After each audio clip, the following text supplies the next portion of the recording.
Tell me, for those of us who get most of their legal training from Law and Order, what the distinction is here. They didn't convict in the Senate, which a lot of people thought is the venue for dealing with this kind of thing. People like Mitch McConnell said, take it to court. He should be held accountable. So that's what this is, I assume. Yes, and thanks for having me. That's exactly right. I mean, we're looking to hold Donald Trump and his inner circle accountable. That is the case that Congressman Swalwell and the other managers put on in the impeachment trial, and the Senate punted, and they invited litigation in civil courts, as we just heard Mitch McConnell say, and we've taken them up on their invitation to do just that.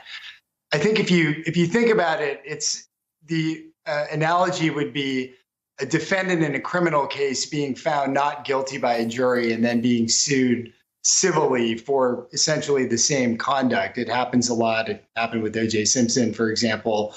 And that's essentially what we're looking at now. If the civil courts is the right forum, we're here and we're going to take this case and we're going to bring it before a judge and a jury, and we're going to have the merits adjudicated that way.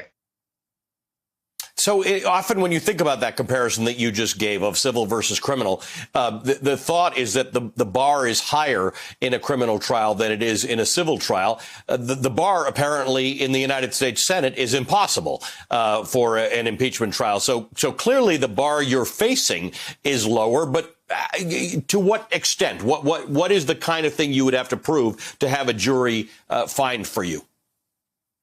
Well, I think the first thing that we have going for us is that it won't be a stacked jury of not really peers, but so much as enablers who don't have enough courage to make a stand when they had a chance to. So I think that's at least the check in the right box.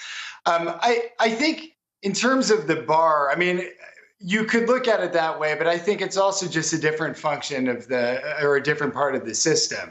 There certainly was a place for the impeachment trial. The managers put on a master class in marshaling all of the evidence, and there should have been a conviction because Trump was in office and had, in his personal capacity for his own personal reasons, had gone way beyond the bounds of the office. This is another venue for getting the relief that the American people deserve. It happens to be the only venue right now because the Senate punted and because there hasn't been accountability. And so we're looking forward to prosecuting our case. Hey, thanks for watching our YouTube channel. You should know that you can follow today's top stories and breaking news and catch up on your favorite MSNBC shows all in one place. Download the NBC News app today.